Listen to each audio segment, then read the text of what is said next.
jërë ngeen jëf dal leen ak jàmm yéen ñu ni bàyyi xel fii ci info actu buzz ñu wax rek ci kàddu yi nga xamante ni kii di Mara Niass yëkkati na ko ci Sénégal 7 mu nekk moom kii di Mara Niass di fajkatu cosaan waaye itam di amal ay chronique des fois ci yenn seen yi rawatina li nga xamante ni dafa aju ci politique moom Mara Niass muy xamle bu baax a baax kat ne bari na lool ñoo xamante ni ñu ngi xam wax naan gouvernement bi fi nekk na liggéey maanaam bañ a topp kenn ci ñi nga xamante ni dañoo luubal alalu askan bi ginnaaw bi nga xamante ni ay rapport génn na fu demee ni IGE waaye ay rapport yu demee ni sax fii di OFNAC moom kii di Mara Niass mu ni ginnaaw bi ñu ëpp ci askanu Sénégal de xam ne ni kat gouvernement bi fi nekk di yees di gouvernement wu kii di président Bassirou Diomaye Diakhar Faye na bàyyi lépp mu sedd te ñoom ñu dem liggéey rek moom Mara Niass nee na loolee daal du ci dal waru ci dal comme ay rapport génn na mu nekk loo xamante ni lees war a toppalu ay nit ñu jël alalu askanu Sénégal bu fekkente ni dañ leen a bàyyi rek bu boobaa loolee dafay nekk mbir boo xamante ni bu jaaduwul lay doon parce que kat ay doomi Sénégal yu bëree bëri ñoom ñoo ñàkk seen bakkan ci li nga xamante ni mooy jafe-jafe yi amoon ci réewum Sénégal depuis bi nga xamante ni 21 mars wala boo ko le mars bu 2021 la jàpp tàmbalee ci weeru mars atum 2021 ba ci atum 2024 bi fi gouvernement bi fi nekkoon jógee moom ci di Mara Niass muy xam le ni kat nit ñooñu nga xamante ni dañoo ñàkk seen bakken li ko waroon nekk mooy sàmm alalu réew mi waaye jële fi loxo yi fi nekk teg fi loxo yu set mu ni kon loolee daal li war rek mooy ñu topp leen képp koo xamante ni jël nga alalu askan bi rapport épingle la ñu dal di koy saytu topp la bu fekkente ni gis nañ ni loole yaa ko def ñu dal di lay wax nga dal di koy génne moom Mara Niass mu joxañ ci bu baax ku demee ni 94 ci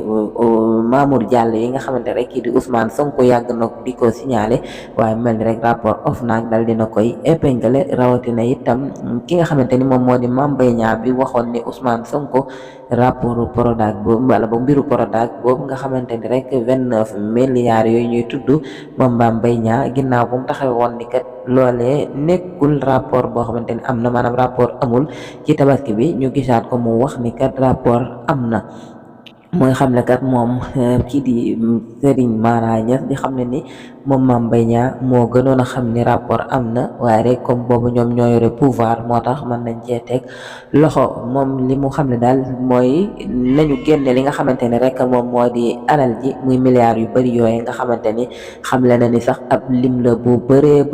bëri ci alal mu ni même bu fekkente ni dañuy jël ñi nga xamante ni dañoo ñàkk seen bakken wala sax ay doomu Sénégal yi nga xamante ni dañ leen doon torturer di leen fitnaal ak sax ñi nga xamante ni dañoo exilé wu maanaam génn réew mi ba ci sax ay moodu yoo xamante ni dañoo demoon bitim réew ngir daani seen doole buñ tegee seen tànk aéroport rek ñu dal di leen di jàpp muy xam ne ni kat kon milliards yooyee même bu fekkente ni dañu koy jël sax dal di koy jox ñi nga xamante ni ñoo ñàkk seen bakkan jar na ko waaye waruñu koo bàyyi mukk ak ñi nga xamante ni dañ koo jël donte ni xam le ne ni kat donte ni bakkan kenn mënu koo jënd waaye rek mu am benn révélation bu garaaw sax boo xamante ni moom kii di Serigne Mara Niass def na ko ginnaaw bu ko journaliste bi laajee ni ka ndax kat da nga gis ni ñoom dañuy dem fa nga xamante ni fa la Diomaye ak Sonko nekkoon di kaso moom kii di Serigne Mara Niass nag moo xam ne ni